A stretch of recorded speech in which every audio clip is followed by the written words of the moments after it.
अब मास्कको बारेमा जाउँ। मास्कमा पनि थुप्रै भ्रम छन् हाम्रा देशमा, हाम्रो समाजमा। मास्क वास्तवमा यो कुरा चाहिँ एउटा एकदमै सही हो कि मास्क सधैँ लाइराख्नु जरुरी छैन, एकदम सही हो। तपाईँ कोही मान्छेको नजिकमै हुनुहुन्न, तपाईँ एक्सर्साइज गरिरहनु भएको हुन्छ अथवा कतै जङ्गलतिर घुम्न जानुभयो होइन, जहाँ कोही पनि छैन, के को लागि किन मास्क लाउने? मास्क लगाउने भने त जब तपाईँलाई रिस्क फिल भयो, भिडभाडमा जाँदाखेरि, हस्पिटलहरू जाँदाखेरि, जहाँ मान्छेहरू हुन्छन् त्यो ठाउँमा मात्रै तपाईँलाई मास्क जरुरी हो। तपाईँको घरभित्र तपाईँले किन मास्क लाउनु पर्यो होइन? यो ठाउँमा मास्क लाउन जरुरी छैन, त्यही भएर मास्क सधैँ लगाइरहनु जरुरी छैन। यो एकदम सही कुरो हो। आफ्नो परिवारभन्दा बाहिरको मान्छेसँग कुरा गर्न जाँदाखेरि मास्क लगाउनै पर्छ।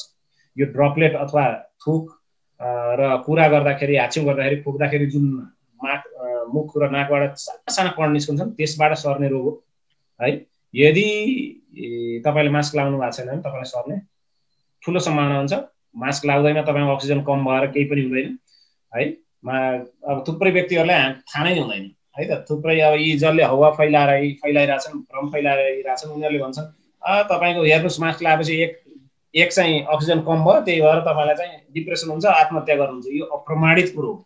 सबैभन्दा लामो मास्क लाउने भनेको डक्टर र नर्सले हो। कुनै पनि डक्टर र नर्सको मास्क लाएर मृत्यु भएको छैन है। यसमा हामी स्पष्ट हौँ है। मास्क लाएर अक्सिजन कम भएर रोग लाग्छ भन्ने कुरो एकदमै गलत हो। उनीहरूलाई SpO2 यो अक्सिजन शरीरमा कति हुन्छ भन्ने नै थाहा छैन होला। वास्तवमा 95 देखि 100 अक्सिजन हुनु सामान्य प्रक्रिया हो। वास्तवमा सामान्य नै यति हो। त्यही भएर 95 भन्दा तल भयो अलिकति खतराको देखिन्छ। तर हामीले के बुझ्नुपर्छ भने हामीले दम छातीका रोग भएको आइसियु भेन्टिलेटरमा राखेका पेसेन्टलाई पनि 88 देखि 92 राख्दा ठिक हुन्छ है भनेर हामीले भन्ने गर्छौँ, किनकि यो पनि सामान्य हो दम भएको रोगीलाई। त्यही भएर 1-2 अक्सिजन लेभल कम हुँदैमा तपाईँ डराउनु पर्दैन। अब दौडिँदा, व्यायाम गर्दा, प्राणायाम गर्दाखेरि, कुम्भक गर्दाखेरि, भर्याङमा चढ्दाखेरि पनि अक्सिजन लेभल कम हुन्छ। त्यसको अर्थ के? नदौडिने भोलिदेखि प्राणायाम गर्न बन्द गरिदिने, व्यायाम नै नगर्ने, यस्तो कुरो छैन। भर्याङमै नहिँड्ने, यो मूर्खताको कुरो हो। यस्तो मूर्खता कुरामा हामीले ध्यान दिनु हुँदैन। जहाँ रिस्क छ त्यहाँ मास्क लगाउनुहोस्, जहाँ रिस्क छैन, कोही छैन, के को मास्क लगाउने? किन भर्याङमा मास्क लगाउनु पर्यो? आफ्नो परिवारमा किन मास्क लगाउनु पर्यो? आफ्नो सँगै बसिरहेको मान्छेसँग किन मास्क लगाउनु पर्यो? त्यो जरुरी छैन। त्यही भएर 1-2 अक्सिजन कम हुँदैमा केही डराउनु पर्ने अवस्था छैन है। यसमा यो भ्रम चिर्न चाहिँ डक्टरहरूले त्यसपछि मास्क लगाएर SpO2 मेसिन युज गरेर देखाइरहेको थिए। यो एकजना फेमस डक्टर हुनुहुन्छ, उहाँले यो सुरु गर्नुभयो, त्यसपछि सबैले गरिरहेछन्। यो डक्टरले त उहाँले भन्नुहुन्छ मैले नेल पलिस लगाएर गर्दा पनि सही नै छ, मास्क लगाइरहेको छु 24 घण्टादेखि भनेर भन्नुहुन्छ। त्यही भएर मास्क लगाउन नडराउनुहोस्। कुनै पनि खतरा तपाईँलाई जोखिमयुक्त ठाउँ छ भने मास्क लगाउनै पर्छ। नयाँ ठाउँ छ, नयाँ व्यक्ति हुनुहुन्छ, मास्क लगाउनै पर्छ। हस्पिटल आदि इत्यादि जाँदा मास्क लगाउनै पर्छ है त। आफ्नो घरभित्र अथवा कतै ठाउँमा तपाईँ जहाँ कोही पनि छैन त्यो ठाउँमा किन मास्क लगाएर हिँड्ने?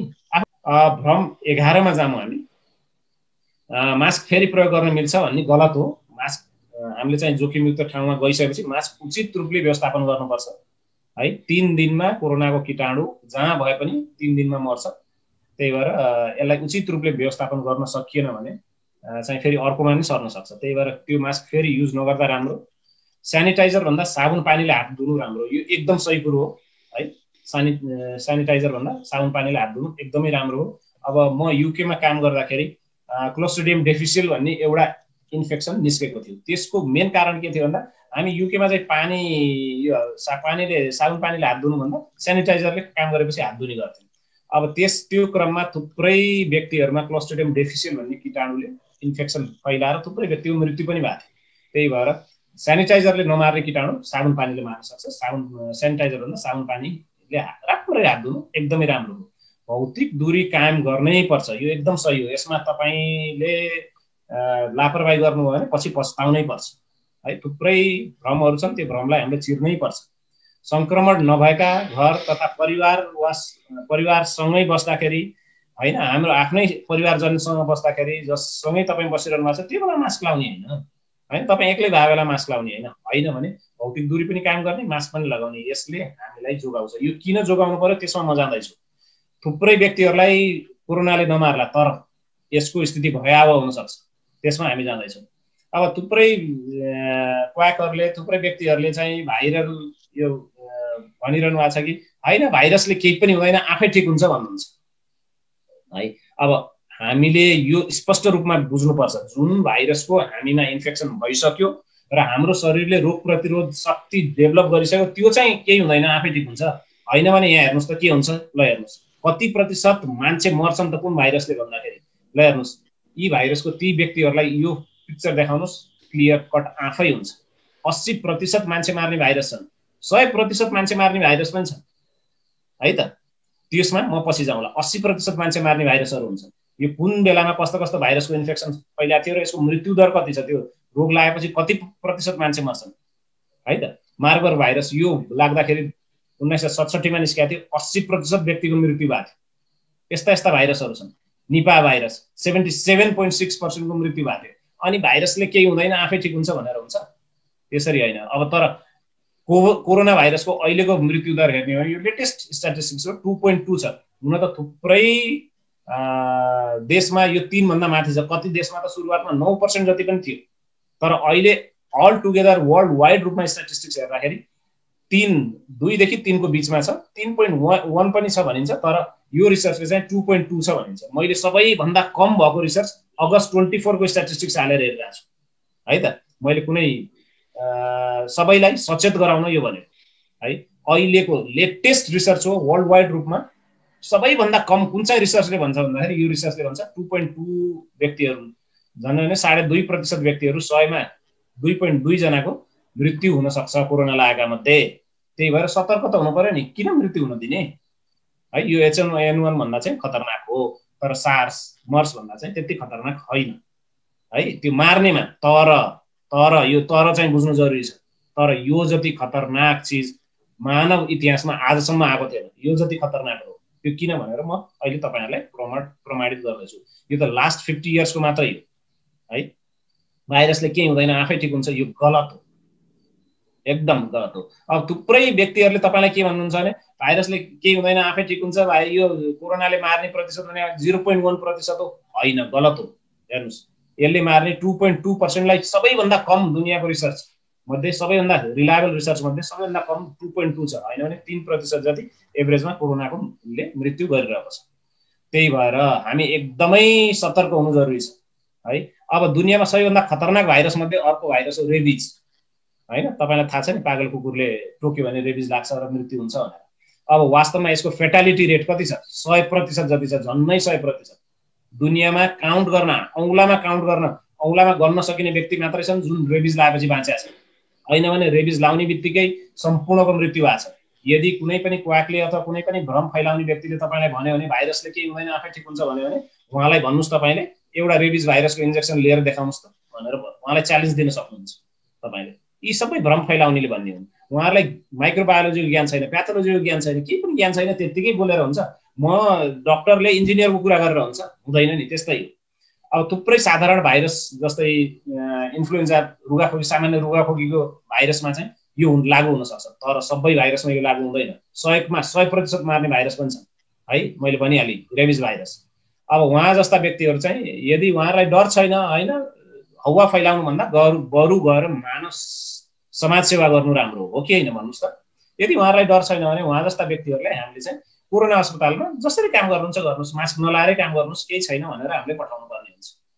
किनकि बाहिर बसेर उहाँहरूले हौवा फैलाउनु, भ्रम फैलाउनु भन्दा भित्र केही मानव जातिको लागि काम गर्नु राम्रो हो नि है। अब यदि उहाँले अचाक्ली नै गर्नुहुन्छ, हैन मर्दैन भाइरसले मान्छे नै मर्दैन भन्नुहुन्छ भने उहाँले चाहिँ म एउटा दुईटा यो स्ट्याटिस्टिक्स पनि देखाउन चाहन्छु। यो तथ्याङ्क 80 देखि 77% मान्छे मार्ने भाइरस पनि छन् र 100 मा 100% जति, झन्नै 100% जति मार्ने रेबिज भाइरस पनि हामीले सुनेका छौँ नि। हम अर्को के छ भने योग तथा प्राकृतिक चिकित्सा, जडीबुटी आदिले ठिक गर्छ, पुरै ठिक हुन्छ भनेर लाग्ने पनि छन्।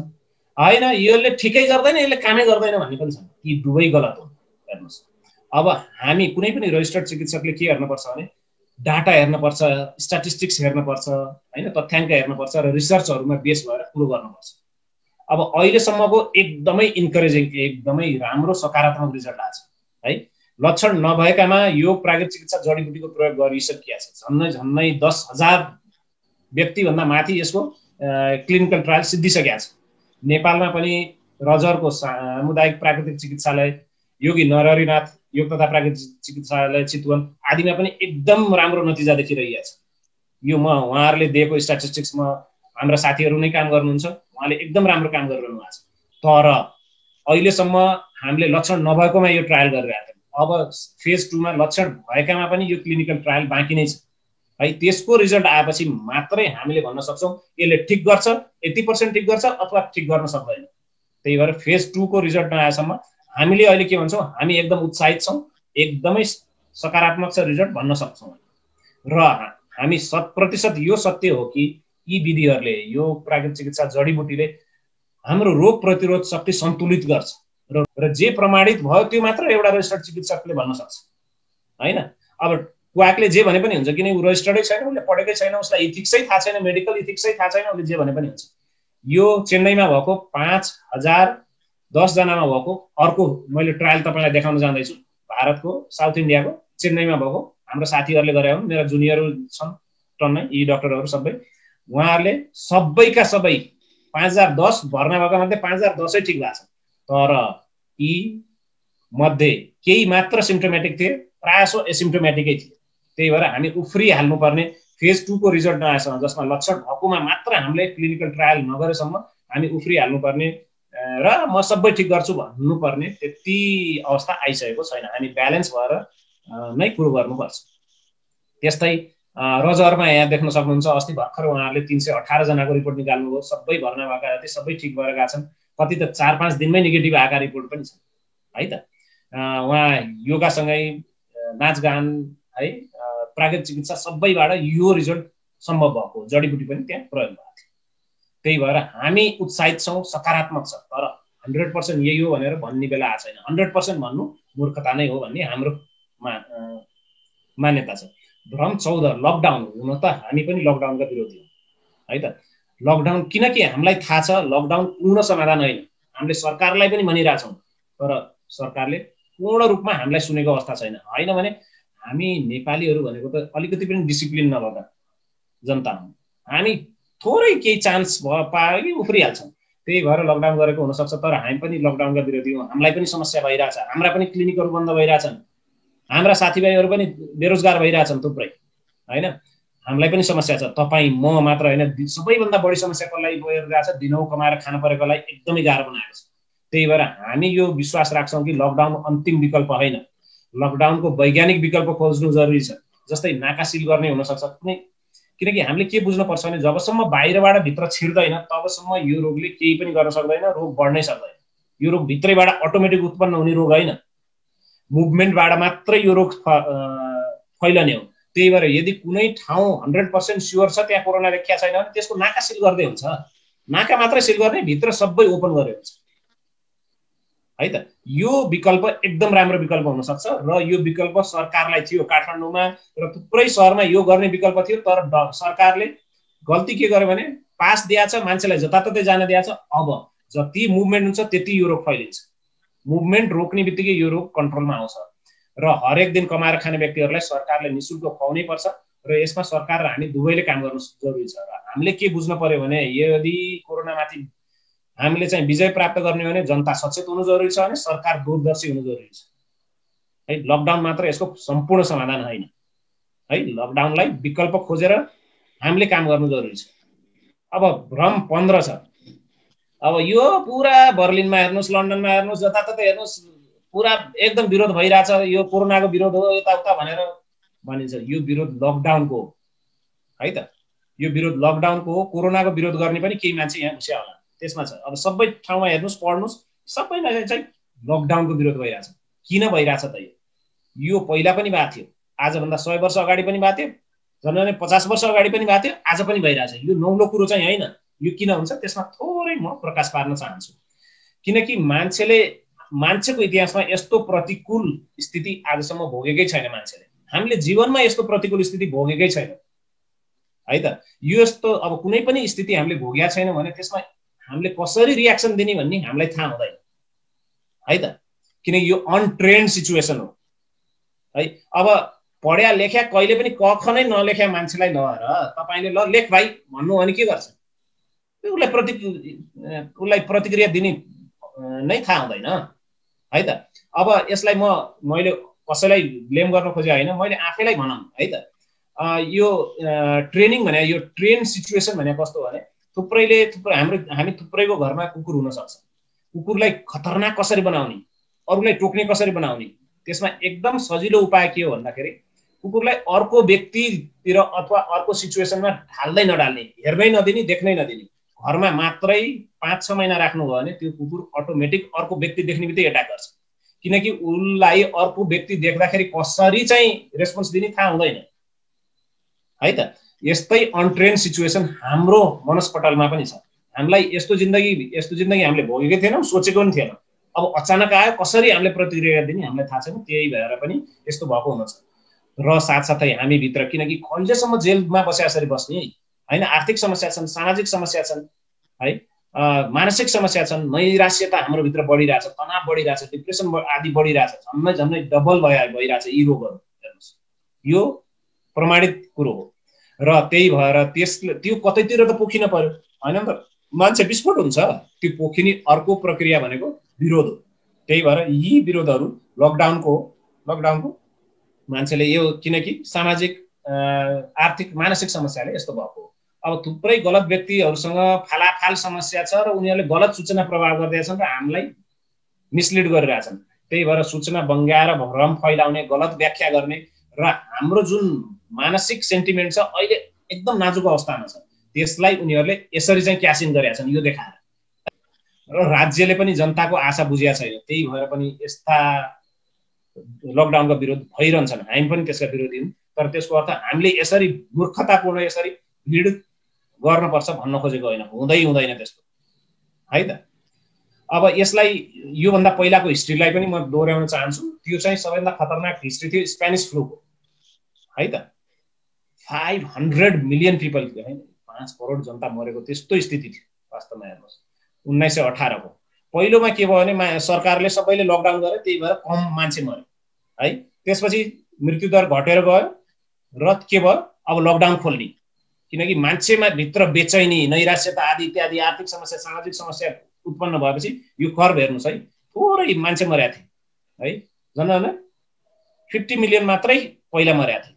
त्यसपछि हेर्नुहोस्, त्यसपछि के भयो, के अरे 50 मिलियन होइन 5 मिलियन मात्रै मरेका थिए पहिला। त्यसपछि के भयो हेर्नुहोस्, 50 लाख मरेको अवस्थामा पछि के भयो भन्दाखेरि मान्छेमा यति धेरै मान्छे चाहिँ बेचैन भइसकेका थिए। लकडाउन खोल्ने बित्तिकै दोस्रो वेभ आयो। दोस्रो वेभमा 5 करोड जनताको मृत्यु। त्यही भएर यस्तो अवस्थामा पनि हामीले आउन दिनु भएन है। त्यही भएर हामी सचेत हुनु जरुरी छ। यो हिस्ट्री फेरि रिपिट भइरहेछ है, इतिहास दोहोरिँदैछ। हामीले रोक्नुपर्छ। हामी बढी जान्ने भएर अब त ठिक भयो भनेर उफ्रियो भने अहिले नेपालमा भइरहेको यही हो। त्यही भएर हामीले let's not repeat the history है। फेरि तेस्रो वेभ पनि आएको थियो त्यसको स्पेनिस फ्लूको। यस्तै कोरोनामा पनि हुनेवाला छ र हिस्ट्री दोहोरिँदैछ, इतिहास दोहोरिँदैछ। हामीले रोक्नै पर्छ है। जसरी दोस्रो वेभमा थुप्रै व्यक्तिको मृत्यु भएको थियो त्यस्तै हुनेवाला छ। भ्रम स्वर छ कि कोरोना महामारी नक्कली महामारी वा स्क्याम वा षड्यन्त्र हो भनेर थुप्रैले भ्रम फैलाइरहेछ। यस्तो होइन। दुनियाँको कुन चाहिँ डक्टरले यस्तो भन्छ? अब तपाईँले जाने कुनै डक्टरले भन्यो भने त्यो डक्टरै नक्कली हो भनेर त्यो डक्टरै स्क्यामवाला हो, त्यसरी बुझ्नुपर्छ। किनकि हुँदै होइन, यो साँचो हो। र पेन्डेमिक होइन, महामारी र विश्वव्यापी महामारी, इपिडेमिक र पेन्डेमिकको डिफिनेसन बनाइसकिया छ। त्यो भनेको के हो भने यदि अहिलेको भर्खरैको मैले चाहिँ यो वर्ल्डोमिटर हेरेको छु, हेर्नुहोस् 91 सैकडा, 1000, 10,000 लाख, 8,84,000 को मृत्यु भइसकेको छ वर्ल्ड वाइड रूपमा। हरेक देशमा झन्नै 5वटा देश बाहेक हरेक देशमा यो फैलिसकेको छ। अब हुन त थुप्रै रिकभर भएको छन् है, 27 करोडबाट 19 करोड जति त रिकभर भइसकेको छ। जब कुनै पनि रोग आफ्नो क्षेत्रफल सानो ठाउँमा अचाक्ली रूपले फैलियो है, जस्तै हैजा देख्नु भएको छ नि तपाईले, कहिलेकाहीँ हैजा फैलिन्थ्यो नि पहिला एकदम है, त्यसलाई चाहिँ हामी इपिडेमिक महामारी भन्छौँ है। हैजा एउटा महामारी हो, त्यो चाहिँ इपिडेमिक हो। तर यो पेन्डेमिक हो। पेन्डेमिक भने विश्वव्यापी, क्षेत्रफल यसको लागि केही भएन, ठाउँ केही भएन, देश भएन, महादेश भएन, जताततै अचानक प्रभावित संख्या अचाक्ली बढ्नु है, मृत्यु पनि अचाक्ली बढ्नु। यसको डिफिनेसनै यस्तै छ है। अब होइन म पब्लिक हेल्थको पुरा दुनियाँको सबैभन्दा ठुलो लेखक हुँ, म चाहिँ एपिडेमिक र पेन्डेमिकको नयाँ चाहिँ डिफिनेसन लेख्छु भन्न पाउनुहुन्छ। तर अहिलेसम्मको डिफिनेसन अनुसार यो विश्वव्यापी महामारी हो, नक्कली सानातिनो इपिडेमिक होइन, पेन्डेमिक हो, वर्ल्ड वाइड रूपमा छ है त। यो कुनै स्क्याम होइन। र यो पेन्डेमिक किन डिक्लेयर गरिन्छ, किन इपिडेमिक डिक्लेयर गरिन्छ, किन महामारी चाहिँ घोषणा गरिन्छ भन्दाखेरि हामी सबै, अघि जनकजीले भनिसक्नुभयो, सरकार, हेल्थ प्रोफेसनल र पब्लिक नलागेसम्म यो रोगमाथि विजय प्राप्त गर्न सम्भव छैन। त्यही भएर सबै दुनियाँका सबै सरकारहरू, सबै मान्छेहरू र सबै स्वास्थ्य कर्मीहरू जबसम्म जोडिँदैनन्, जबसम्म वर्किङ टुगेदर हुँदैन, तबसम्म विजय प्राप्त गर्न सकिँदैन। त्यही भएर यसलाई पेन्डेमिक डिक्लेयर गरेको, त्यही भएर घोषणा गरिएको कि यो विश्वव्यापी खतरनाक रोग हो भनेर। अब अर्को भ्रमहरू के छ भने हाम्रो समाजमा यो त सामान्य रुगाखोकी भन्दा पनि साधारण हो, कोरोनाले मान्छे मर्दैन भन्ने पनि यी थुप्रै व्यक्तिहरूले भ्रम फैलाइरहेछन्। तर उत्तर क्लियर छ, मर्छ, यो भ्रम मात्रै हो है। त्यसमा पनि कसको कसरी मृत्यु भइरहेछ त्यो पनि तपाईँलाई म देखाउन जाँदैछु। अहिलेसम्म हामीले के बुझौँ भने निम्न मध्येको मृत्यु हुने सम्भावना सबैभन्दा उच्च छ है त। इम्युनो कम्प्रोमाइज भन्नाले रोग प्रतिरोध शक्ति एकदमै क्षीण भएको है, एकदमै क्रोनिक रोगले सताइएका व्यक्तिहरूमा है, 60 वर्षभन्दा माथि एकदमै खतरनाक अवस्था छ। कोमोर्बिड कन्डिसन जस्तै क्रोनिक डिजिज मैले भनिहालेँ, ओबेसिटी एकदमै मोटा व्यक्तिहरू, उनीहरूलाई पनि एकदम खतरा छ। किनकि मोटो व्यक्ति आफैमा भार हो, जिन्दगी नै भार हुन्छ र थुप्रै रोगहरू मोटो व्यक्तिमा हुने सम्भावना एकदमै उच्च हुन्छ र मर्ने सम्भावना पनि उच्च हुन्छ कोरोनाले। ट्युबरकुलोसिस भएका बिरामीहरू, क्यान्सर ग्रसितहरू, सुगर भएका बिरामीहरू, उच्च रक्तचापका बिरामीहरू, कार्डियोभास्कुलर मुटुका रोगका बिरामीहरू, छातीका रोगका बिरामीहरू, यी व्यक्तिहरूमा म्याक्सिमम 25%, यी रोग लागेका व्यक्तिहरू 25%सम्म मृत्यु हुने खतरा अहिलेसम्मको तथ्याङ्कले देखाउँछ। मैले यहाँ कुनै कपोल कल्पित कसैले क्वाकले भने जस्तो कथा भने होइन, म तपाईँलाई रिसर्च देखाउन जाँदैछु र कसरी मृत्यु हुन्छ त्यसमा पनि हामी जाउँला है त, त्यसमा म जाउँला। अब कोरोनाको भन्दा खतरनाक मृत्युदर भएका अन्य रोगहरू छन् हुनलाई, तर मृत्युदर भन्दा सबैभन्दा खतरनाक चिज के हो भन्दाखेरि फैलने गति हो। कति फास्ट यो भाइरुलेन्ट, कति फास्ट यो चाहिँ फैलिन्छ दुनियाँमा, हाम्रो समाजमा, त्यो सबैभन्दा खतरनाक हो। मानव इतिहासमा यो जति फास्ट फैलने दोस्रो रोगै छैन। मानव इतिहासले आजसम्म कोभिड-19 भन्दा फास्ट फैलने रोग देखेकै छैन।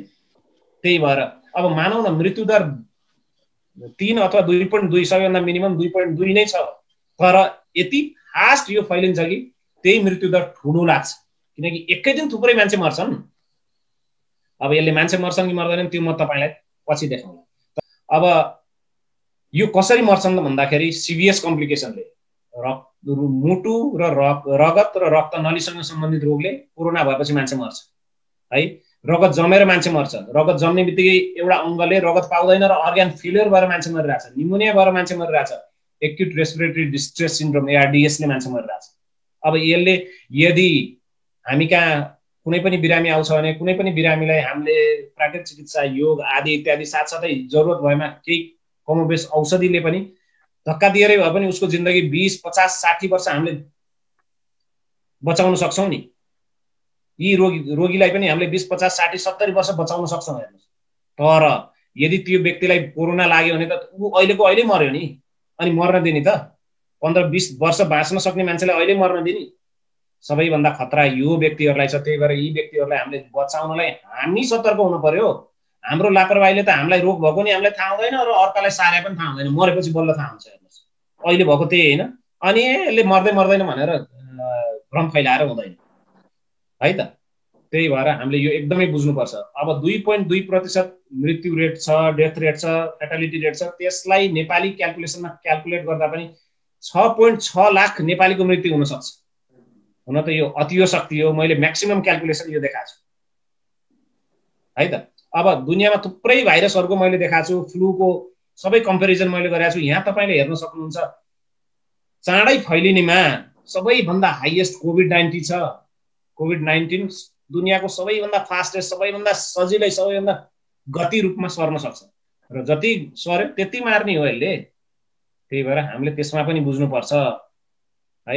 त्यही भएर सबैभन्दा इम्युनो कम्प्रोमाइज र कोमोर्बिड कन्डिसन भएका है, मोटोपन र पहिलेदेखि क्रोनिक रोगहरू भएकालाई बचाउनै पर्छ। त्यो बचाउनु पहिला त आफू बस्नु पर्यो नि, होइन भने हामीले अरूलाई सारेका छौँ भने नि हामीलाई थाहा हुँदैन, मान्छे मरिसक्छ अनि फेरि मान्छे मर्ने बित्तिकै 10वटा कुरा निस्कन्छन् हेर्नुहोस्।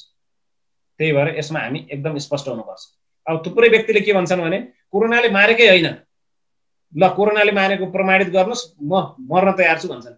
यी भन्ने व्यक्तिहरू मेडिकल डाक्टर होइनन् र क्वेकले जे पनि बोल्न सक्छ क्या, किनकि उसलाई कारबाही केही हुँदैन, किनकि ऊ रजिस्टर्डै कुनै काउन्सिलमा भएको छैन। यदि मैले त्यसो बोले भए काउन्सिलले मलाई लेटर लेखिसक्थ्यो, स्पष्टीकरण मागिसक्थ्यो। त्यही भएर क्वेकले जे पनि बोल्न सक्छ। उहाँहरूलाई त यो पनि थाहा छैन। यदि कोरोनाले कोही मरेकै छैन भन्ने व्यक्तिलाई म यो सम्झाउन चाहन्छु, उहाँले प्याथोलोजी भन्ने चिजै पढ्नु भएको छैन, उहाँलाई ज्ञानै छैन। डक्टरले होइन त कहाँ प्याथोलोजी पढ्छ है त। उहाँले के बुझ्नु पर्यो भने त्यसो भए सुगरले पनि कोही मर्दैन, क्यान्सरले पनि कोही मर्दैन, चुरोटले पनि कोही मर्दैन, रक्सीले पनि मर्दैन। चुरोटले मर्ने हो र त्यसको क्यान्सरले मर्यो अरे, कोही मर्दैन नि। त्यसो भए त सुगरले मार्ने हो र सुगरले मार्ने हो। सुगर भएको व्यक्तिमा कार्डियोभास्कुलर कम्प्लिकेसनले नै मान्छे मरेर हुन्छ नि, अर्गन फेलियर भएर। मान्छे कुनै पनि रोगमा क्यान्सर होस् या सुगर होस् मर्ने केले भन्दा अर्गन फेलियर भएर मर्ने हो, भन्नाले अङ्गहरूले काम गर्न नसकेर फेरि मर्ने हो। जस्तै सुगर हुँदाखेरि रगतको नलीको भित्री इन्डोथेलियल लेयर भन्छौँ त्यसमा ड्यामेज हुन्छ र झन् चाँडै सेरेब्रोभास्कुलर कार्डियोभास्कुलर कम्प्लिकेसन आउँछ, मर्छ चाँडै, अर्गन फेलियर हुन्छ, मान्छे मर्छ। र कोरोनाले मार्ने पनि त्यस्तै त हो नि। के गरिरहेछ कोरोनाले मारे? कसरी हो कोरोनाले मारे? सिरियस कम्प्लिकेसनले मारिरहेछ, रगत जमेर मरिरहेछन्। त्यहाँ कोरोना भएका मरेका थुप्रै व्यक्तिहरूको स्टडी भइरहेछ।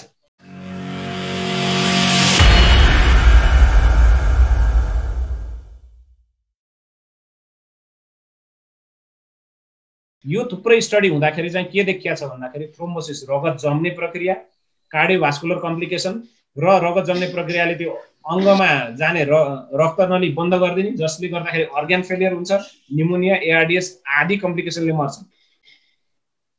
कोरोनाले मार्ने भनेको विष खाएर तुरुन्तै मरे जस्तो होइन, अथवा चक्कुले घाँटीबाट रेटेर मारे जस्तो होइन, तुरुन्तै मर्ने होइन। यसले हाम्रो रक्त सञ्चार प्रणाली रगतमा ठुलो समस्या लिएर आउँछ। हाम्रो रेस्पिरेटरी सिस्टम श्वास प्रश्वास प्रणालीमा ठुलो समस्या ल्याउँछ। रगत जम्छ, अर्ग्यानले कुनै पनि अङ्गले रगत पाउँदैनन्, अर्ग्यान फेलियर हुन्छ, मान्छे मर्छ। त्यसरी मर्ने हो। त्यस्तो उहाँले भने जस्तो कुरो गर्ने हो भने त सुगरले पनि मान्छे मर्दैन, क्यान्सरले पनि मान्छे मर्दैन, चुरोटले पनि मर्दैन। चुरोट खाएर मान्छे मर्छ त? त्यस्तो भन्ने हो भने मर्दैन। त्यही भएर उहाँलाई प्याथोलोजी भन्ने चिजै थाहा छैन, त्यही भएर मूर्खतापूर्ण बोलिरहनु भएको छ। स्ट्याटिस्टिक्स WHO को होइन, फेरि याद राखौँ है त। यो WHO ले दिएको, विश्व स्वास्थ्य सङ्गठनको होइन, इन्डिपेन्डेन्ट म तथ्याङ्क प्रस्तुत गर्दैछु। उमेर, रोगी, स्वस्थ र मृत्यु है त। अब यहाँ हामीले देख्न सक्छौँ मृत्यु भएका मध्ये सबैभन्दा बढी कुन छन् त? 60 वर्ष माथिका 70-74% यहाँ क्यालकुलेसन गरेर 74% हुन जाँदो रहेछ। त्योभन्दा बढी व्यक्तिहरूको मृत्यु चाहिँ 60 वर्ष माथिका छन्। त्यही भएर हामीले बचाउनु पर्ने कसलाई? 60 वर्षभन्दा माथिका, पहिलेदेखि औषधि खाइरहेका रोगी, कमजोर व्यक्तिहरूलाई बचाउनु पर्ने हो, किनकि मृत्युको पर्सेन्ट नै त्यही छ नि। त्यही भएर अब कुनै स्वस्थले होइन मलाई केही भएको छैन भन्दैमा तपाईँलाई केही भएको छैन भनेर नपत्याउनु होला। होइन कोरोना लाएर म बाँची केही पनि हुँदैन रहेछ भन्दैमा नपत्याउनु होला। किनकि के हुन्छ कि हुँदैन? के चुरोट खाएको सबैलाई क्यान्सर हुन्छ? के चुरोट खाने, रक्सी खाने सबै मर्छन्? मर्दैनन् नि। त्यही भएर कसलाई के हुन्छ टक्क बताउन सक्ने अवस्था छैन। त्यसमाथि पनि पहिल्यै रोगी, औषधि खाएका, कमजोर बिरामी र 60 वर्षभन्दा माथिको झन्डै 25% हाइएस्टको भनिरहेको छु मृत्यु हुनसक्छ। त्यही भएर रोग नमर्ने होइन, मृत्यु हुन्छ। अब यो अर्को स्ट्याटिस्टिक्स तपाईँलाई एकदम क्लियरली देखाउन जाँदैछु। 40-50 वर्षसम्म हेर्नुहोस् एकदम कम छ मृत्यु दर। 50 वर्षदेखि माथिका मृत्यु दर बढ्दै गयो है। यो कुन चाहिँ देशमा कति मृत्यु दर भइरहेछ मैले तपाईँलाई स्पष्ट बताएको। 60 वर्षभन्दा माथि, 60 वर्षभन्दा माथिको त अझै हेर्नुहोस् कति व्यक्ति मरिरहेछन्। एकदम यो ग्राफ त एकदम अचाक्ली भएर बढेन त। भन्नुको अर्थ जति उमेर बढ्दै जान्छ, जति उमेर बढेको हुन्छ, वृद्ध सबैभन्दा खतरनाकमा छन्। त्यसमाथि पनि रोगी वृद्ध सबैभन्दा खतरामा छन्, जोखिममा छन्। त्यही भएर उहाँहरूलाई बचाउन पनि कसले बचाउने? हामीले बचाउने होइन र? हामीलाई थाहा नभई जे पाए त्यही हामीले गऱ्यौँ, यी हावामा लागेर यी भ्रम फैलाउनेहरूतिर लागेर भने उहाँहरूलाई हामीले मार्न पुग्छौँ। ल अब यहाँ हेर्नुहोस् 60 देखि 70 वर्षमा पुरा बढ्न लाग्यो। 70 भन्दा माथि त यस्तो छ रकेट बढे जस्तै मान्छेको मृत्यु भइरहेछ। त्यही भएर उहाँहरूलाई जोगाउने काम के हो? हाम्रो रेस्पोन्सिबिलिटी कसको? हाम्रो हो। जिम्मेवारी कसको? हाम्रो हो। अब थुप्रैले यो भने यो मूर्खहरूले थुप्रै यो पनि भनिरहेछन् कि कोरोनाको मृत्युदर 0.1% छ अरे। एकदम मूर्खतापूर्ण कुरो हो। तपाईले गुगल गर्न सक्नुहुन्छ, विकिपीडिया हेर्न सक्नुहुन्छ, कुन चाहिँ भाइरसले कति मार्छ भन्दैन। यो 0.1% सिजनल फ्लू अर्थात् रुगाखोकीको हो। अब अहिलेको ल्यान्डसेटको स्टडी म तपाईलाई दिँदैछु 3% भन्छ। ल्यान्डसेटको यो इन्डिपेन्डेन्ट, यो WHO को होइन है त। अहिले सबैभन्दा कम स्ट्याटिस्टिक्स भएको रिसर्च यो हो, भर्खरै पब्लिस भएको, अस्ति भर्खर है त, अगस्त लास्टमा। त्यसले के भन्छ भने 2.2% कोरोना भएका मध्ये मर्नेवाला छन् अहिलेसम्मको स्ट्याटिस्टिक्सले यस्तो भन्छ, तथ्याङ्कले यो भन्छ। त्यही भएर हुन त यो अन्य भाइरस मध्ये कम हो, तर यो यति फास्ट फैलिने छ। फास्ट फैलिँदाखेरि यसको लेभल यहाँ पुग्छ, यसकोले मार्ने कम हुन्छ, किनकि त्यति फास्ट फैलिन्छ। त्यही भएर यो कोरोनाको मृत्युदर 0.1 होइन, 3% जति छ है त। एकपटक त त्यो 9-13 सम्म पुगेको थियो। भ्रम, अर्को भ्रम पनि हामी छिरौँ। अब हामीले हाम्रो देशमा क्याल्कुलेसन गरौँ, कहिले हामी कोरोना फैलिन मुक्त हुन्छ त? जबसम्म है 67%, यो चाहिँ हर्ड इम्युनिटीको लेभल हो। हर्ड इम्युनिटी भन्नाले अब रोग फैलिने ठाउँ पाउँदैन, अर्को व्यक्तिलाई पनि रोग भएपछि फैलिन सक्दैन, अथवा अर्को व्यक्ति पनि इम्युनिटी डेभलप गरिसकेपछि, रोग लागेपछि शरीरले चाहिँ अटोमेटिक रोग प्रतिरोध शक्ति डेभलप गर्छ। हाम्रो शरीरमा प्राकृतिक रूपले त्यो छ शक्ति। त्यही भएर म्याक्सिमम फैलिन सक्ने भनेको 67% हो, त्यसपछि रोग फैलिन सक्दैन। नेपालको क्याल्कुलेसन गर्ने भने 2 करोड है, 2 करोड 1 लाख जनतामा यो फैलिसकेपछि योभन्दा बढी फैलिन सक्दैन। मैले म्याक्सिमम लेभल काउन्ट गरेको छु र 100% लाई नलिँदा जतिसम्म फैलिन सक्छ म्याक्सिमम। त्यसपछि सबैमा हर्ड इम्युनिटी अथवा रोग प्रतिरोध शक्ति डेभलप हुन्छ, त्योभन्दा बढी फैलिने ठाउँ हुँदैन, रोग फैलिने ठाउँै पाउँदैन। त्यो बेलामा 2.2 सबैभन्दा कम मृत्युदर राख्दा पनि 4.4 भन्दा बढी व्यक्तिको 4.4 लाख भन्दा बढी व्यक्तिको मृत्यु हुन सक्छ। हेर्नुस्, हामी यदि भ्रमको पछाडि लाग्ने हो भने, अब हामीले मान्यौँ, मैले मानि ल 60 वर्ष भन्दा माथि नेपालमा कोही मर्दै मरेन भनेर हामीले मानौँ। मर्न त मृत्यु त भइरहेछ, तपाईले देखिरहनु भएको छ, सुनिरहनु भएको छ। र कोरोनाले मरे होइन नभन्नु होला नि, कोरोनाले भित्र कम्प्लिकेसन ल्याउँछ, त्यो कम्प्लिकेसनले मर्ने हो। सुगरले पनि त्यसरी मार्छ, क्यान्सरले पनि त्यसरी मार्छ, चुरोटले पनि त्यसरी मार्छ, रक्सीले पनि त्यसरी मार्छ। उहाँले बुझ्नु जरुरी छ प्याथोलोजी भनेको। अब मैले माने कि नेपालमा 60 वर्ष भन्दा तल कोही पनि मरेन भन्दा पनि हाम्रो नेपालमा अहिले 9% भन्दा बढी 60 वर्ष माथिका व्यक्तिहरू छन्। त्यसको अर्थ पनि 40,000 व्यक्तिहरू त मर्ने भयो नि। के हाम्रा आमा बुवा र हजुरमा हजुरबुवालाई त्यत्तिकै मार्ने त हामीले, मर्न दिने उहाँहरूलाई? हाम्रो मूढताले, हाम्रो मूर्खताले, 2-4 वटा मूर्ख व्यक्तिले भने भन्दैमा, भ्रम फैलाए भन्दैमा हामीले उहाँहरूलाई मर्न दिने? यही हो हाम्रो मानवता? यस्तो गर्न दिन हुन्न, याद राख्नुस्। अब म तपाईलाई देखाउन जाँदैछु कुन चाहिँ रोगमा मृत्युदर कस्तो छ। हेर्नुस्, मुटु र मुटु सम्बन्धी, रक्तनली सम्बन्धी रोग छ, जस्तै उच्च रक्तचाप आदि इत्यादि हार्ट डिजिज छ, त्यसमा है डेथ रेट 13% भन्दा माथि छ। त्यस्तै मधुमेह भएका व्यक्तिहरू मध्ये 10%, 9.2% मर्न सक्छन्। छातीका रोगहरू, दम आदि इत्यादि भएका मध्ये 8% भन्दा बढी रोगी मर्न सक्छन्। उच्च रक्तचाप भएका व्यक्ति मध्ये 8.4% भन्दा बढी मर्न सक्छन्। क्यान्सर भएका व्यक्तिहरू मध्ये 7.6% भन्दा बढी को मृत्यु हुन सक्छ। यो मैले स्ट्याटिस्टिक्स तपाईलाई यहाँ टक्कै देखाइदिएको छु, याद राख्नुस्।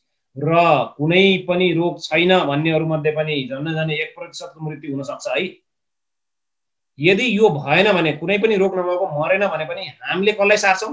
हाम्रा आमा बुवा, वृद्ध वृद्धा, हजुरआमालाई सार्छौं र मार्छौं पनि, किनकि हामी भ्रममा लागेका छौं। भ्रममा लाग्न भएन।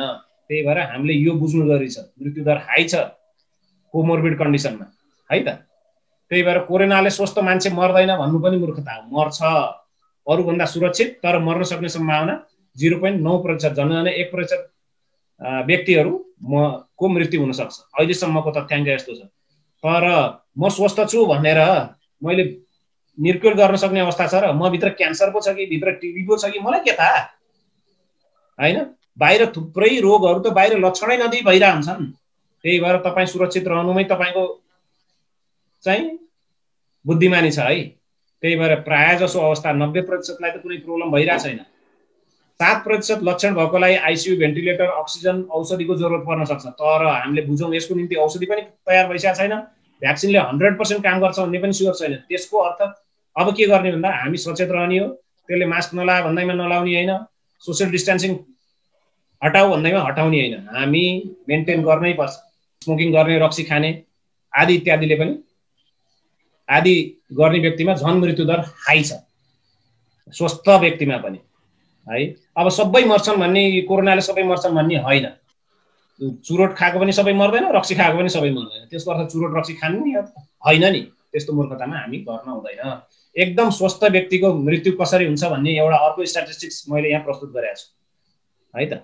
त्यही भएर एकदम यो सबैभन्दा दुनियाँमा सबैभन्दा कम स्ट्याटिस्टिक्स एकदम स्वस्थ व्यक्तिको कति % मृत्यु हुन्छ भन्दाखेरि मैले खोजेँ, सबैभन्दा कम चाहिँ रिसर्चले देखाउँछ, यसले देखाउँछ। यसले पनि झन्नै 0.7 भन्नुको अर्थ 1% जति व्यक्ति स्वस्थ व्यक्तिको नि मृत्यु हुन सक्छ भनेर देखाइरहेको छ। याद राख्नुहोस्, दुनियाँमा सबैभन्दा कम देखाउने रिसर्च यही हो।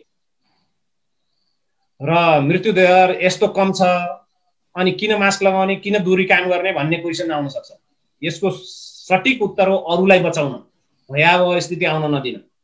किनकि यो जति फास्ट एकदम स्पिडमा सर्ने दोस्रो रोग छैन, हामी एकदम क्लियर छौँ। हेर्नुहोस्, यो एकदम फास्ट सर्दाखेरि के हुन्छ भन्दाखेरि अहिले तपाईँले देख्नु भएको छ नि, हस्पिटलमा बेड छैन, आइसियुको अभाव हुन लागिसक्यो, भएको छैन भने भोलि हुनेवाला छ, भेन्टिलेटर पाइँदैन भोलि। थुप्रै देशहरूमा यो भइसकेको छ, मान्छेहरूको लास त्यत्तिकै बाहिर फाल्ने अवस्था आउन सक्छ, किनकि फास्ट ट्रान्समिसन हुनसक्छ क्या। यो चाहिँ एकदम फास्ट सर्छ, त्यसले गर्दाखेरि कम मान्छे मार्ने भए पनि एकदमै फास्ट ट्रान्समिट हुँदाखेरि थुप्रै रोगीहरू स्वास्थ्य सेवा लिन हस्पिटलमा पुग्छन् र हस्पिटलले धान्न नसक्ने अवस्था आउँछ। त्यही भएर बिस्तारा बिस्तारा बिस्तारा बढ्नु राम्रो हो। यसलाई हामीले कसरी बुझ्न पर्यो भने, हाम्रो लोन छ, मेरो मानौ 5 करोडको लोन छ भने 5 करोड आजै तिर भने त मेरो त हालत खराब भएन र, बरु किस्ताबन्दीमा तिरौँ भन्यो भने मलाई सजिलो भयो नि। त्यही भएर यो रोग किस्ताबन्दीमा बढ्न दिनु राम्रो हो।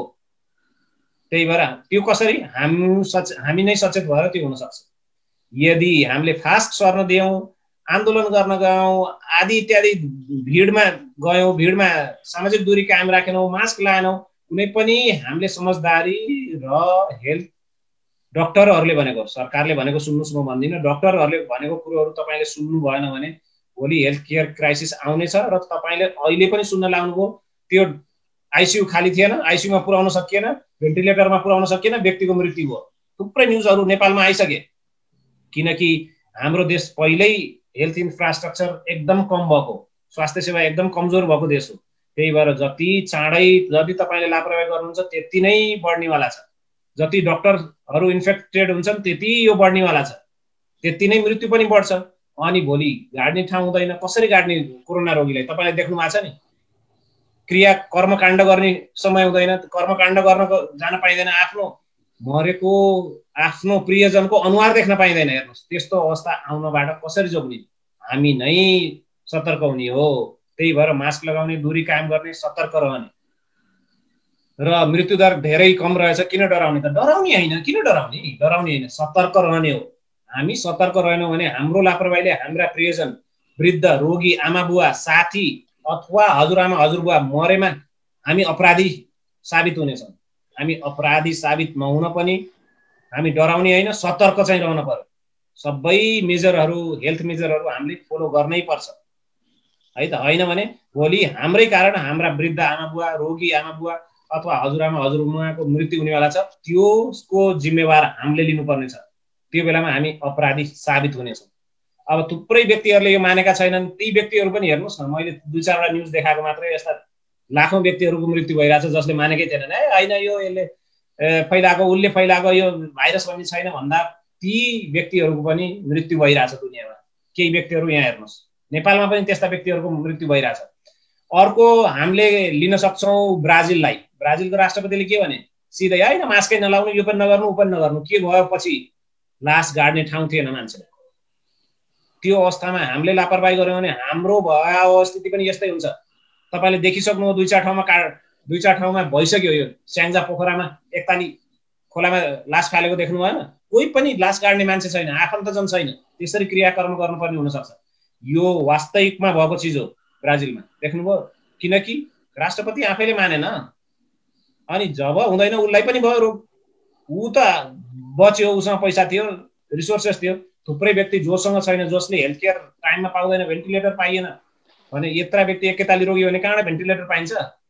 यति भेन्टिलेटर त नेपालमै छैन। त्यही भएर यस्तो अवस्था, चियान गाड्ने ठाउँ हुँदैन, हेर्नुहोस् कसको लास हो हेर्ने ठाउँ हुँदैन। तपाईँले आफ्नो आफन्तजन प्रियजन भनेर गरेको तपाईँले क्रियाकर्मको लास अर्कैको पनि हुनसक्छ, तपाईँले अनुहारै हेर्न सक्नुहुन्न। त्यस्तो अवस्था आउनेवाला छ। यो न्युयोर्कमा तपाईँले देखिहाल्नु भएको छ, गएर यसरी खापका खाप राखेर गाडिया थियो, त्यो अवस्था आउन सक्छ। किनकि 81 रोगी बढ्यो भने हस्पिटलहरू यसरी फुल हुन्छन्। र यो सम्भावना भएको रोग हो। यसले ड्याङ्गै मार्ने, सबैलाई मार्ने होइन, कमलाई मार्छ, तर 81 हस्पिटलहरू फुल हुन्छन्, भयावह स्थिति हुन्छ। हस्पिटलमा यसरी लाइन हुन्छ बाहिर, मान्छे हेर्नुहोस् है, लाइनमा नपाएर मान्छेले नपाएर त्यहीँ सुत्नुपर्ने हुन्छ। हेल्थ केयर वर्करहरू हस्पिटलमा सुतिरहेछन् आफ्नो लाइन नआएर। यस्तो अवस्थाहरू विश्वमा भइरहेको छ, किनकि मान्छेले स्वास्थ्य कर्मीहरूको अपिल सुनेन। मैले रिक्वेस्ट गर्ने हो तपाईँहरूलाई, हामी सचेत रहौँ भनेर है। अब यदि यी बिरामीहरू जो चाहिँ म तपाईँलाई देखाउँदै जान्छु, यी बिरामीहरूलाई हेर्नुहोस्, लास उठाउने मान्छेहरू छैनन्। यी यसरी रोएर बस्नुपर्छ मान्छेहरू, लास उठाउने कोही पनि छैन। बाटोमा कार्टुनले ढाकेर लास फालिदिएको छ, पुरा बाटोमा लासहरू छन्। हस्पिटलमा यति मोर्चुरीमा लासहरू छन्। के हामीले चाहेको यो हो त? यदि हामीले लापरवाही गऱ्यौँ र क्वाकहरूले भनेको सुन्यौँ, जसले मेडिकल ज्ञानै ल्याएको छैन उसले भनेको सुन्यौँ भने, लापरवाही गऱ्यौँ भने यस्तै अवस्था आउन बेर छैन। यो किन भएको भन्दाखेरि लाइन बढी भयो हस्पिटलमा। यदि यो व्यक्तिले टाइममा उपचार पाएको भए सायद बच्ने सम्भावना उच्च हुन्थ्यो यो व्यक्तिको। उसले टाइममा उपचार पाएन, किनकि पहिले हस्पिटल यसरी भरिभर आउँथ्यो। त्यो कसरी भयो? हामीले लापरवाही गर्दाखेरि चाँडै सरेर यस्तो भरिभर आयो। यो अवस्था आउन नदिन पनि, यस्तो भयावह स्थिति, बाटोमा लासहरू पर्ने, मोर्चुरीमा लास राख्ने ठाउँ नहुने अवस्था आउन नदिन पनि हामी सचेत हुनु जरुरी छ। हेर्नुहोस्, यदि हामी सचेत भएनौँ भने यस्तै हुनेवाला छ है। भिडभाड आदि इत्यादि केही नगरौँ, एकदम सचेत रहौँ हरेक चिजमा। डाक्टर जनकले भनिसक्नु भएको छ, डराउने होइन, डराउनु समाधान होइन, हामी सचेत रहनु समाधान हो। सरकार, स्वास्थ्य कर्मी र जनता यदि हामी मिल्यौँ भने यो रोगमाथि विजय प्राप्त गर्न सक्छौँ। हामीहरूले यो चार्ट बुझ्न एकदमै जरुरी छ। हामीले केही गरेनौँ भने यो चार्टमा स्काई रकेट भए जस्तरी मृत्युदर तथा भयावह स्थिति बढ्नेछ। तर यदि हामीले पहिलेका गल्तीबाट केही सिकौँ, सबै जुटौँ, स्वास्थ्य सेवामा सुधार गरौँ, टेस्टहरू बढाउँ, आफूले गर्नुपर्ने सम्पूर्ण सावधानीहरू अपनाउँ, भिड हुन नदिउँ, जनता, स्वास्थ्यकर्मी तथा सरकार सबै जुटेर यदि लाग्ने हो भने यो रोगलाई बिस्तारै बिस्तारै यो रोगबाट हुने क्षतिलाई एक हदसम्म धेरै नै न्यूनीकरण गर्न सम्भव छ। यो हामीले बुझ्नु जरुरी नै छ।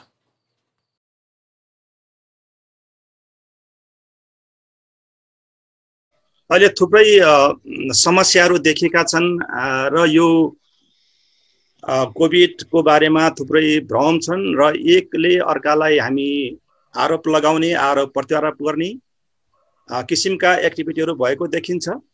र यो हो जुन कोभिड-19 को जुन महामारी छ योसँग लड्नको लागि र यसबाट हुन सक्ने थुप्रै जोखिमहरू छन्। किनभने संसारका जुन देशमा पहिले फैलिए त्यो ठाउँको हामी यदि डाटा हेर्यौँ भने त्यसको चाहिँ डाटा डरलाग्दो छ। थुप्रै मानिसहरूले चाहिँ ज्यान गुमाइसकेका छन्, थुप्रै किसिमको चाहिँ लस भइसकेको छ त्यो। र त्यसकारणले गर्दाखेरि त्यो एउटा चाहिँ जीवनको मात्र लस नभएर एउटा आर्थिक, सामाजिकदेखि थुप्रै किसिमका समस्याहरू देखेका छन्। र यो समस्यासँग हाम्रो देश पनि टाढा छैन।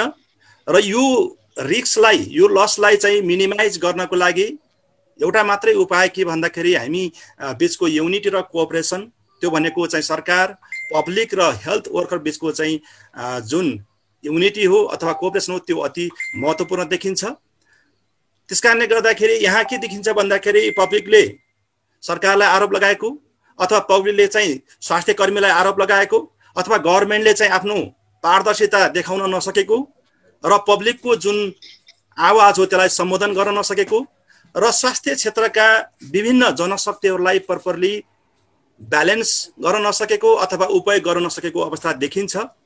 त्यसकारणले गर्दाखेरि हामीले यो महामारीसँग जुझ्नको लागि जबसम्म सरकार, जनता र स्वास्थ्य कर्मीको चाहिँ सहकार्य हुँदैन तबसम्म योसँग जुझ्न सम्भव छैन र त्यसको लागि एकले अर्कोलाई कोअपरेट गर्ने, एकले अर्कोलाई अन्डरस्ट्यान्ड गर्नु चाहिँ जरुरी देखिन्छ। त्यसकारणले गर्दाखेरि यदि त्यो देखिएन भने यसले गुमाउने भनेको हामी सबैले केही न केही गुमाउँछौँ, पक्कै हामीले पाउने कुरा केही पनि रहँदैन। त्यसकारणले गर्दाखेरि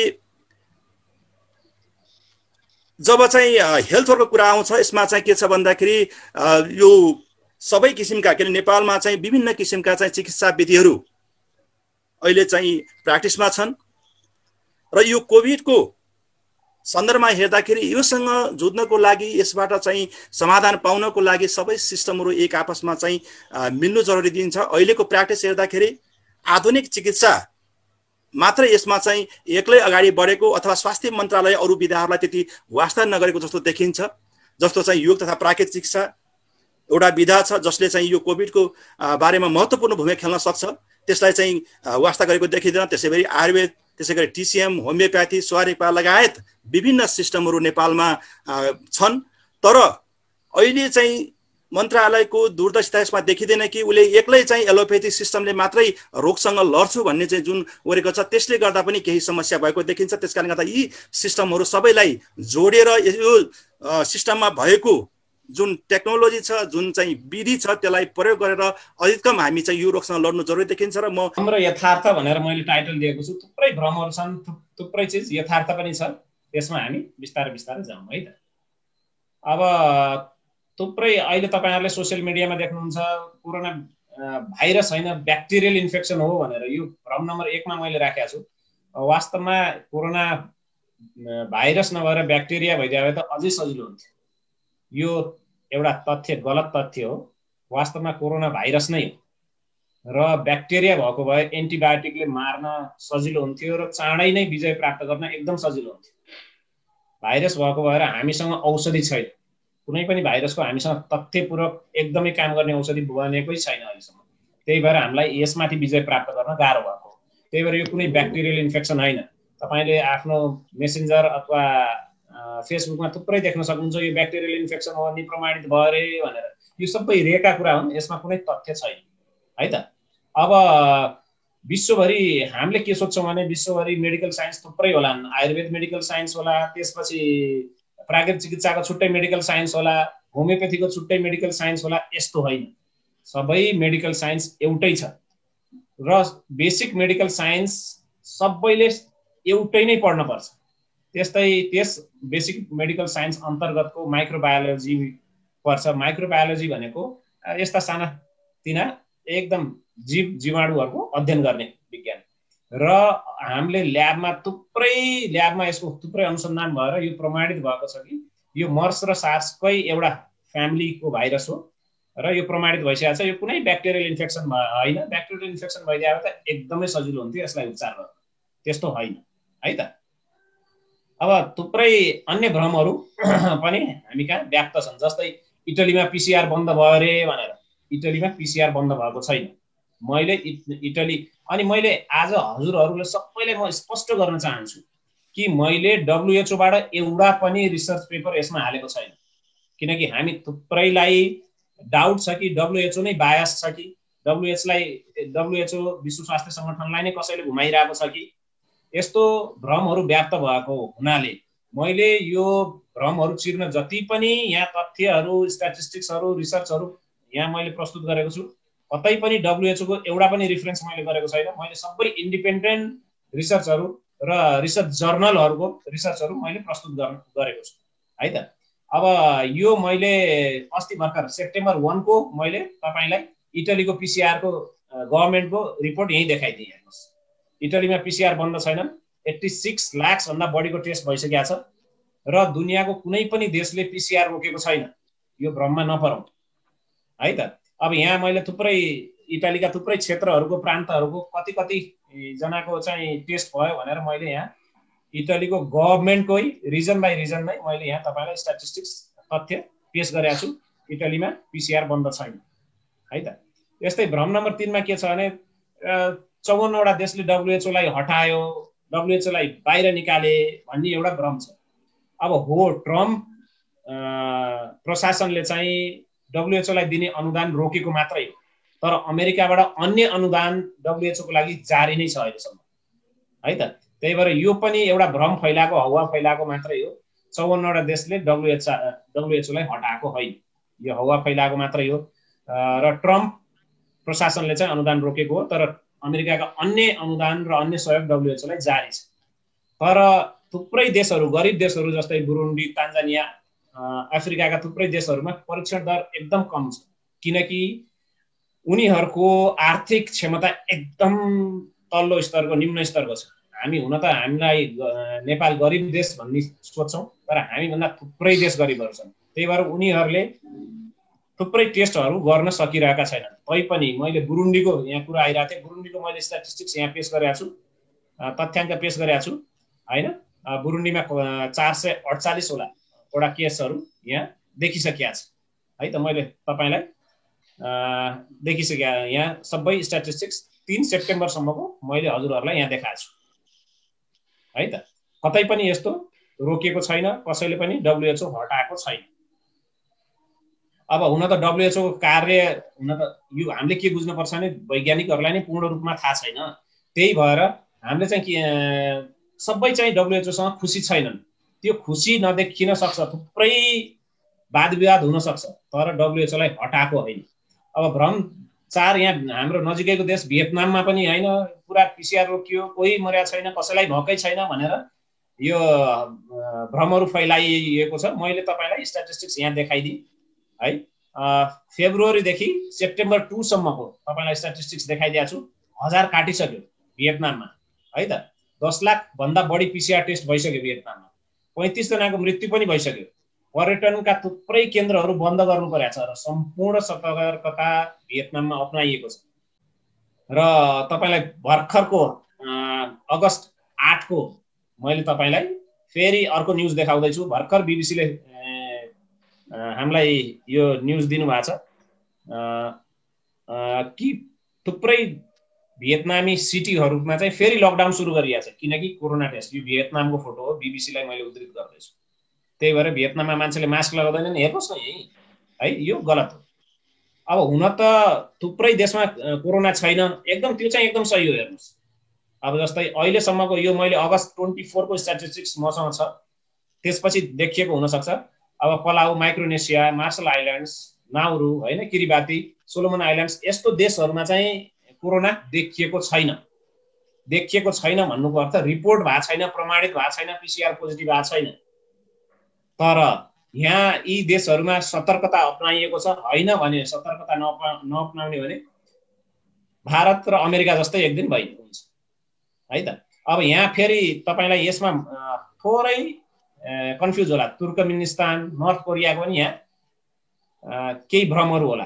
तर यिनीहरू चाहिँ किन नदेखिएको त भन्दाखेरि वास्तवमा यी देशहरूमा म फेरि आउँछु है त। ल, यी देशहरू उत्तर कोरिया, तुर्कमेनिस्तान, यिनीहरू बन्द समाज भएको देशहरू हो। यो देशभित्र के भइरहेछ हामीलाई थाहा छैन। इभन मिडल इस्टका मुस्लिम देशहरू भन्दा पनि यसमा एकदमै बन्द समाज हो। यहाँ मानवाधिकार छैन, पारदर्शिता छैन। त्यही भएर यो देशभित्र के भइरहेछ भन्ने हामीलाई थाहा नभएर त्यसको चाहिँ हवा फैलाउनेहरूले, भ्रम फैलाउनेहरूले फाइदा उठाइरहेका छन्। उत्तर कोरिया र तुर्कमेनिस्तानमा पनि कोरोना देखिएको छ, तर हामीलाई थाहा नभएको मात्रै हो है। यदि नेपाल जस्तो अवस्था भइदिएको भए उत्तर कोरिया र तुर्कमेनिस्तानमा सुटेड साइड भइसक्थ्यो। त्यस किसिमका देशहरू हुन् यिनीहरू। र त्यो तपाईँले आउँदा दिनहरूमा तपाईँले त्यो न्युजहरू पनि पाउनुहुनेछ। अब मैले तुर्कमेनिस्तानमा अल जजिराले गरेको एउटा इन्टरभ्यू म देखाउँदैछु। कोसँग इन्टरभ्यू हो, तपाईँले कुरा गर्न चाहनुहुन्छ भने म नाम यहाँ दिन्छु है त। अल जजिराले यो 2 अगस्तमा न्युज छापेको थियो र त्यो WHO ले के भनेको छ भने एक्सट्रिम ल्याक अफ ट्रान्सपरेन्सी होइन, पारदर्शिता विहीन देशहरू हुन् यिनीहरू, उत्तर कोरिया र तुर्कमेनिस्तान। त्यही भएर कसैले त्यस्तो पारदर्शी भएर न्युजै बाहिर नआउने भएर फाइदा उठाएको मात्रै हो।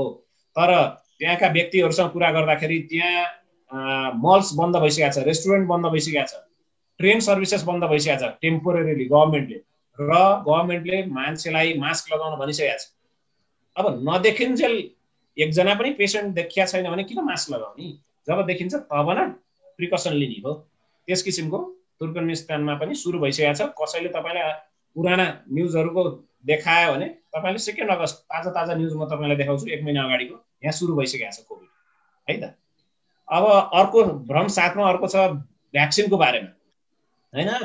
यो भ्याक्सिन बेच्नलाई, भ्याक्सिनमा माइक्रोचिप हाल्नलाई आदि इत्यादि गर्नलाई यो भएको भन्ने हो। भ्याक्सिनमा व्यापार छ, यो हामी मान्छौँ एकदमै। हो भ्याक्सिन लाउने नलाउने तपाईँको अधिकार हो। तर अहिले मानव जातिलाई बचाउने बेलामा यो भ्याक्सिन तपाईँले या त निशुल्क पाउनुहुन्छ या त एकदमै सरकारले एकदमै कम मूल्यमा तपाईँलाई उपलब्ध गराउँछ। त्यही भएर अहिले मान्छेको यो भयावह स्थितिमा भ्याक्सिन बन्छ, तर भ्याक्सिनमा ठुलो व्यापार हुने छैन। यो अनुदानमै हामीलाई निशुल्क अथवा कमसेकम मूल्यमा प्राप्त हुनेछ। र भ्याक्सिन के फुल प्रुफ छ, यसले हामीलाई बचाउँछ? वास्तवमा भाइरसको भ्याक्सिन बनाउनु आफैमा एउटा च्यालेन्ज हो।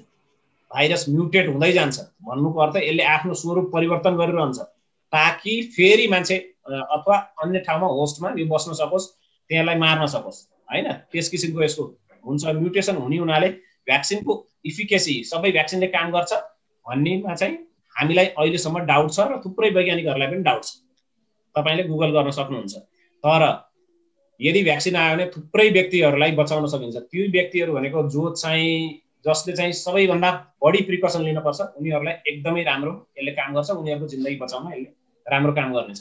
तर मानिसले बनाएको कुनै पनि चिज फुल प्रुफ हुँदैन। त्यही भएर भ्याक्सिन पनि फुल प्रुफ हुन्छ हुँदैन। भ्याक्सिनको रियाक्सनहरू देखिन सक्छ, तर ती रियर रियाक्सनहरू। अब भ्रम 8 मा म जाँदैछु। पिसिआर भनेको काम नलाग्ने टेस्ट हो, यसले केही पनि देखाउँदैन, यसले कोरोना देखाउनै सक्दैन, यस किसिमका कुराहरू भइरहेछन्। तर यी कुराहरू कसले गर्छन्? जसलाई माइक्रोबायोलोजीको केही पनि थाहा छैन, तिनीहरूले गर्ने कुरा है त। वास्तवमा पिसिआरले देखाउने भनेको जेनेटिक मेटेरियल हो, डिएनए हो है त। अनि पिसिआर वास्तवमा अहिलेसम्म कोरोनाको लागि गोल्ड स्ट्यान्डर्ड हो है। योभन्दा राम्रो टेस्ट अहिलेसम्म बनेको छैन। तर हामीले सोचे जस्तो पिसिआर गर्न सजिलो छैन। वास्तवमा एकदम आइडियल कन्डिसनमा, ल्याब कन्डिसनमा एकदम सबै चिज फलो गर्ने हो भने झन्नै यसको सेन्सिटिभिटी 100% र स्पेसिफिसिटी 96% जति छ। यो भनेको दुनियाँमा भएका थुप्रै टेस्ट मध्येमा सबैभन्दा राम्रा टेस्टहरू हो। तर यो आइडियल कन्डिसन हामीले काम गर्दाखेरि हुँदैन। जसरी स्वास्थ्य कर्मीहरूले हामीसँग काम गरिरहनु भएको छ, जसरी निकालिरहनु भएको छ, हामीले सोचे जस्तो पिसिआर पक्कै पोजिटिभ एकदमै एक्युरेट हुँदैन। त्यसमा म तपाईँलाई देखाउने छु। पिसिआर मात्र होइन, कुनै पनि टेस्ट हामीले सोचे जस्तो 100 मा 100% एक्युरेट हुन सक्दैन। त्यसमा ह्युमन एरर हुनसक्छ, मान्छेले गरेको गल्ती हुनसक्छ, अथवा मेसिनले गरेको गल्ती हुनसक्छ, कम्प्युटरले गरेको गल्ती हुनसक्छ। थुप्रै छन्। हामीले सोचे जस्तो टक्क गएर पोजिटिभ नेगेटिभ आउने होइन। क्लिनिकल सेन्सिटिभिटी भन्नाले क्लिनिकल सेटअपमा, यदि हामीले काम गर्ने ठाउँको सेटअपमा अहिलेसम्मको रिसर्च हेर्दाखेरि आरटीपीसीआरको क्लिनिकल सेन्सिटिभिटी 66 देखि 80% सम्म छ। नेपालको हालतमा 70% जति छ भन्ने मैले अपुष्ट खबर मलाई आएको छ। त्यही भएर पीसीआर नेगेटिभ हुँदैमा 100% नै हुने होइन है त, किनकि क्लिनिकल सेन्सिटिभिटी नै अहिलेसम्मको रिसर्चले 66 देखि 80% मात्रै यसलाई चाहिँ प्रमाणित गरेको छ। यो किन हुन्छ त्यसमा जाउँ है त। त्यति धेरै सजिलो छैन के पीसीआर गर्न। अब मानौ पीसीआर गर्दाखेरि पहिला त तपाईको नाकको र मुखको स्वाब निकाल्न पर्यो। अब त्यो स्वाब निकाल्ने तरिका ठीक छ छैन, त्यो निकाल्ने मेटेरियल ठीक छ छैन, त्यसलाई प्रिजर्भ गर्ने र तपाईले फेरि हैन बफर सोलुसनमा हाल्ने त्यो प्रक्रिया ठीक छ छैन, त्यसलाई फेरि आरएनए एक्सट्र्याक्ट गरेर तेल आरएनए लाई डीएनए मा बदल्ने प्रक्रिया ठीक छ छैन, त्यसमा युज भएको रिएजेन्ट ठीक छ छैन हैन, थुप्रै प्रक्रिया हुन्छन्। त्यसपछि पीसीआर मेसिनमा हालिन्छ, पीसीआर मेसिनले रिपोर्ट निकाल्ने, फेरि त्यो कम्प्युटरमा जोडिन्छ। हाम्रो त एसएमएस मा जोडिया छ भन्नाले यहाँ एरर हुने ठाउँ 1 2 3 4 5 6 अब कम्प्युटर त्यहाँ जोडियो, एसएमएस जोडियो, 6 ठाउँमा एरर हुँदाखेरि स्पेसिफिसिटी यसको हटेको हुन सक्छ। त्यही भएर कसैको पोजिटिभ कसैको नेगेटिभ आउँदैन हामी डराइहाल्न पर्दैन। ए हैन यो हावा हो, मेरो आज पोजिटिभ आयो भोलि नेगेटिभ आयो, यो हुन सक्छ। यो human error, machinery error, reagent error हैन, यो प्रक्रियागत एररले यस्तो हुन सक्छ। त्यसमाथि पनि अब सूचना दिने जुन अहिले एसएमएस आदि इत्यादि छ, कम्प्युटरले प्रिन्ट गर्नुपर्छ, त्यसमा पनि एरर आउन सक्छ है। यो पुरै फुल प्रुफ होइन। मान्छेले बनाएको कुनै पनि चिज 100% फुल प्रुफ त हुनै सक्दैन नि। अब अर्को एउटा भ्रम छ हैन, जति पनि पिसिआर टेस्ट भइरहेछ, यो रिसर्च युज ओन्लीवाला भइरहेछ होइन, नट फर डायग्नोस्टिक युज लेखिया छ। यसको पछाडि यसलाई पनि थुप्रै व्यक्तिले क्याच गरिरहेछन् भ्रम बनाउने। यो भ्रममा नपर्नुहोस्, वास्तवमा यो किन हुन्छ त्यसको पछाडि लागौँ है त। वास्तवमा यदि राम्रो पिसिआर को किट आउने भने यो लेखिएको हुँदैन। तर राम्रो पिसिआर किट भनेको के हो? युएस एफडीए एप्रुभल लिएको, युएस एफडीए एप्रुभल लिएको कुनै पनि किट हेर्नुहोस् यो लेखेकै हुँदैन है त। तर युएस एफडीए एप्रुभल लिएको किट किन्नलाई कति पर्छ र त्यसले गर्दाखेरि प्राइस, हाम्रो पिसिआर को टेस्टको प्राइस कति सुटअप हुन जान्छ त्यो हामीले हेरेका छैनौँ। यो वास्तविक युएस एफडीए एप्रुभल किट लिने हो भने हाम्रो पिसिआर को टेस्ट 10,000 भन्दा माथि जान सक्छ भन्ने क्याल्कुलेसन छ। त्यही भएर त्यो प्राइस डाउन गर्न पनि युएस एफडीए एप्रुभल नभएको किट नेपालमा भित्रिरहेको छ, थुप्रै देशमा भित्रिरहेको छ। त्यस्तो युएस एफडीए एप्रुभल नभएको किटमा यो लेख्नु जरुरी नै छ। यो लिगल हो, लिगलिटी यो कानुनले बाँधेको भएर यो भएको, यो डुप्लिकेट नै र रिसर्चको लागि मात्रै भनेको होइन। यसमा हाम्रो पनि जोरदार माग छ कि सरकारले स्तरीय र प्रामाणिक किट नै ल्याओस्, तर आर्थिक भार भने जनतालाई नपरोस्।